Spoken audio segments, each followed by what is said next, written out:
Welcome back. Today we're diving into the hot topic of Canada's economic challenges under Prime Minister Justin Trudeau's leadership. Stay tuned as we unravel the key issues affecting Canada's economy. I'm QuikPolitics, and if you find this content engaging, don't forget to hit that subscribe and like button, as your support truly helps the channel grow. A quick announcement before the video starts: QuikPolitics will be selling stickers soon on my store, where you can get some cool designs for your laptop, water bottle, car, room, or wherever you like to put your stickers. Some of the designs will be a "You Must Go Trudeau" sticker, Canadian detective sticker, and more. Stay tuned for updates on these. Now, let's delve into the heart of the matter. Trudeau's economic policies have become the subject of intense scrutiny in recent times, drawing concerns from various quarters, including experts, economists, and citizens alike. The trajectory of Canada's economy has raised significant questions, particularly highlighted by a notable shift in trade dynamics. This shift saw Mexico surpassing Canada to become the United States' largest trading partner, signifying a substantial setback for Canada's economic standing and prompting a reassessment of Trudeau's economic strategies. Leila, really good to have you here. So, I'm Canadian, and one of our things we used to always sort of brag about is we used to say, well, we're America's #1 trading partner. Clearly, that went out the window a long time ago. So not only is Canada no longer the #1 trading partner, neither is China. How significant is it that Mexico has replaced both those countries? Funny fact, I'm Canadian too, and I remember that bragging myself. Examining the factors contributing to Mexico's economic success unveils a complex interplay of global trends, pro-business policies, and strategic relocations of factories. These moves have leveraged tariff-free trade agreements and positioned Mexico favorably in international trade. But it is significant in the sense that, well, some of the commodities and products traded between Canada and China, Canada and the U.S. versus the U.S. and Mexico differ a little, but it's substantial in the sense that the border between the U.S. and Mexico, there's a lot of manufacturing partnerships there that keep about 5 million U.S. jobs in the country. And so it's not just about the trade relationship between Mexico and the U.S., but it's also about the manufacturing partnerships. There's a deal that shows that anywhere between 70 to 75% of products that are or parts manufactured in the U.S. taken into Mexico in the assembly line have no tariffs on them. And so that relationship runs deep, especially in the areas like the automotive industry or electronic parts. Conversely, Canada finds itself grappling with an array of economic challenges exacerbated by Trudeau's policies, which some critics argue have impeded growth through high taxes and disincentives for investment in critical sectors.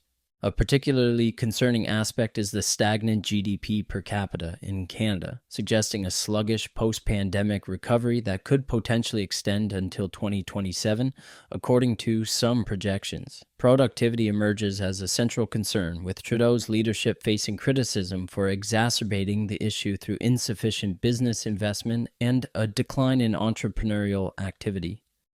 We see interest rates at 5%, which in relative to recent time is very high.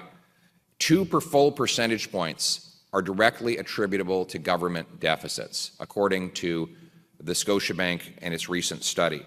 A group of Canadian economists recently calculated that the only way to bring down interest rates is to bring down deficits that are driving them up. Deficits, by necessity, put upward pressure on interest rates because they create more demand without creating an equivalent supply.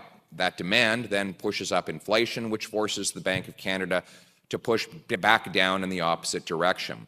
Our money supply, this is coins, bills, and bank deposits, or M2, has gone from $1.8 trillion to $2.4 trillion in the last 3 years. That's a 32% increase in the amount of cash in our economy, during which time our economy grew by 4%. My common sense plan to axe the tax, build the homes, fix the budget, stop the crime is a bottom-up free enterprise agenda, not a top-down state capitalism agenda. It is not about politicians and CEOs working together for their own interests. It is about unleashing the power of free enterprise so that workers and entrepreneurs and consumers can exchange the voluntary purchase of goods for services, goods for dollars, of investment for interest, and of work for wages. It is about putting people back in charge of their lives.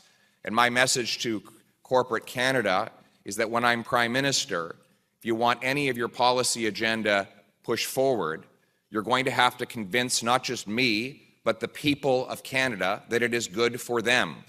Despite experiencing significant population growth, Canada's economic expansion remains lackluster, with immigration policies drawing scrutiny for their potential role in exacerbating productivity challenges. After 8 years of Trudeau, our entire immigration system is ruined. We used to have the best immigration system in the world, across the board, permanent, temporary, international students, temporary foreign workers, all of our programs were the best in the world. In fact, they were studied in other countries. Why is it such a success? Why does Canada have so much immigration with so little division? Why is it so uncontroversial? Is what people asked up until 8 years ago. But then Trudeau, through his total incompetence, opened the floodgates in a way that was disconnected from the number of homes to house people and the amount of jobs to employ them. The agricultural sector, in particular, feels the strain, as evidenced by protests against policies driving up costs and threatening the industry's sustainability. He wants to know the link between the carbon tax and the food price. Well, I'll help him out. So farmers use something called diesel. It goes in their tractors and combines and drying machines. It goes in their off-farm fuels that pay the carbon tax, on which he wants to quadruple the tax. Then the truckers who pick up the food, transport it to the grocery store, pay the carbon tax. Then the grocer pays the carbon tax to power the heat in that big Olympic stadium-size chamber we call a grocery store. If he doesn't get the link, how is he ever going to fix the problem? The Right Honourable Prime Minister. The problem with the story that the Leader of the Opposition just told is there's absolutely no data to support it. He is all about political attacks. He is all about inventing reasons to not take action on the fight against climate change because his Conservative Party still doesn't understand that you cannot have a plan for Canadians' future or the future of the economy if you don't have a plan to fight. Check out my Quebec Farmers Against Trudeau video. In response to these economic headwinds, there's a growing chorus advocating for pragmatic leadership that prioritizes economic growth, job creation, and the effective utilization of Canada's strengths in manufacturing, technology, and mining. Navigating through these uncertainties will necessitate bold and decisive action to steer the country toward a path of sustainable growth and prosperity. As Canada grapples with these challenges, proactive measures become increasingly imperative to address systemic issues and foster long-term economic resilience. With a concerted effort towards reforming economic policies, fostering innovation, and enhancing competitiveness on the global stage, Canada can strive towards reclaiming its position as an economic powerhouse while ensuring prosperity for its citizens. Thank you for joining us. If you appreciate content that delves into critical issues, consider subscribing for more insightful updates. Stay informed, and until next time, I'm QuikPolitics, signing off.